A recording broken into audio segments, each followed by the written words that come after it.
It's just so respected all over the world, and Four Roses is respected all over the world. You guys that know the brand know that it's also overseas. Karen bought it years ago, and it just exceeds greatness. Mr. Paul Jones Jr. was quite the lush guy.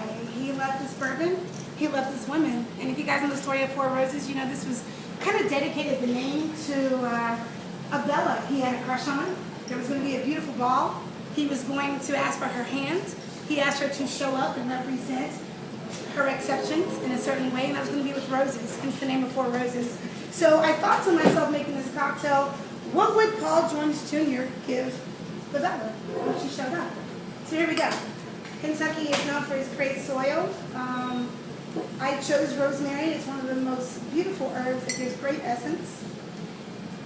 I thought maybe once the Bella showed up and said yes, he kind of freaked out and made a punch bowl going. I thought maybe they'd have bourbon, but they'd also have something for the ladies. I want to incorporate the essence of rosemary inside the glass. Just kind of beat that up, get the freshness going on in the glass. The essence is beautiful to me. I think it also gives the robust feeling of a good bourbon Kentucky soil. My recipe calls for a bar spoon of blueberries. When I pick my bar spoon up, it's about 6 of them. So 6 blueberries go inside.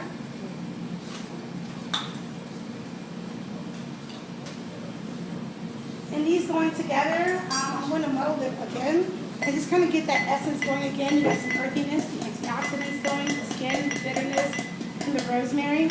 Kind of beat that up a little bit. Again, the essence, Rosy Cheeks, yes.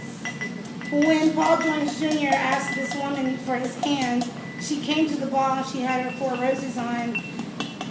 Me, if a guy had sent me such a request and I did such a thing, I'd want a cocktail that would kind of make me sort of blush. And that's what this cocktail is called, for Rosy Cheeks.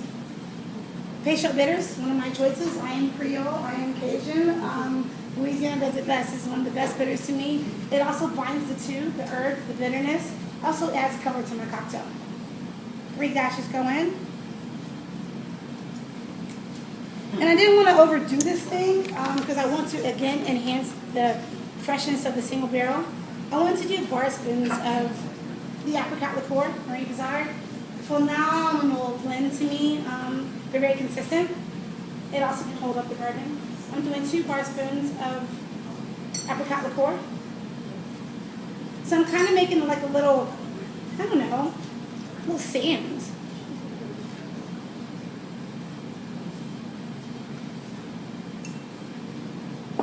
The fun part shows up. I love this thing. This is one of my favorites. It's solid. It, to me, can hold up the earth, the essence, and the sweetness of the apricot liqueur. So I'm going to go ahead and put 1.5 ounces. Did you try this with small batch? I did.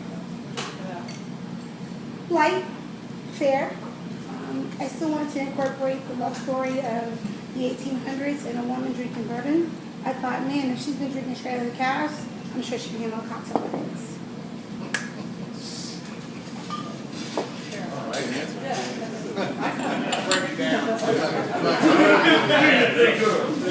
Go, Tiff. I mean, come on, it's bourbon. I mean, it kind of makes sense. Of course, we're not going to shake anything like this, so it's going to get easy stirring. My glasses have been chilling on the side, waiting for this cocktail.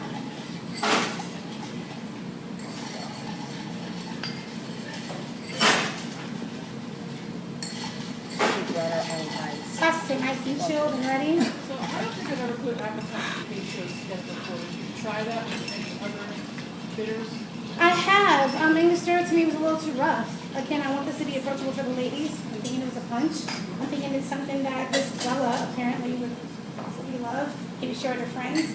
I know I don't go anywhere alone, so maybe she had her friends with her. And she could all share this cocktail. I, to me, think that I would like this as a punch. That being the time period, I'm sure there weren't too many bartenders crafting cocktails right then in the 1800s. So this is 1888. This is pretty solid.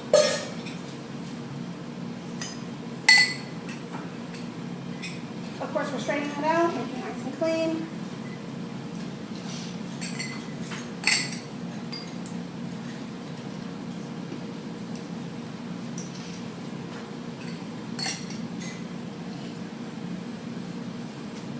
bits kind of hang out in the bottom.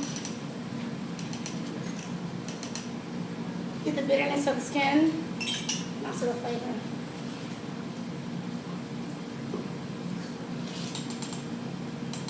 $18.88, I'm thinking, gosh, garnishes in $18.88. What were they possibly doing? Maybe they went outside in the garden and like picked some roses. And I have roses. Went outside. Getting a nice romance. When Mrs. Bella has definitely blushed. She's growing the roses. She's ready.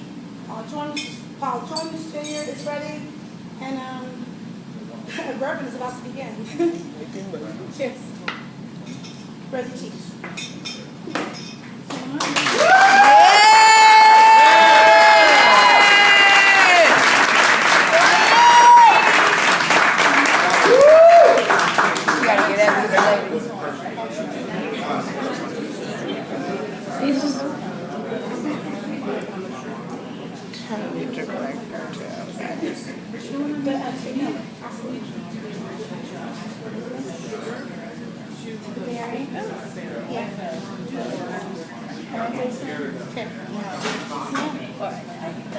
Oh, you gotta give us a related?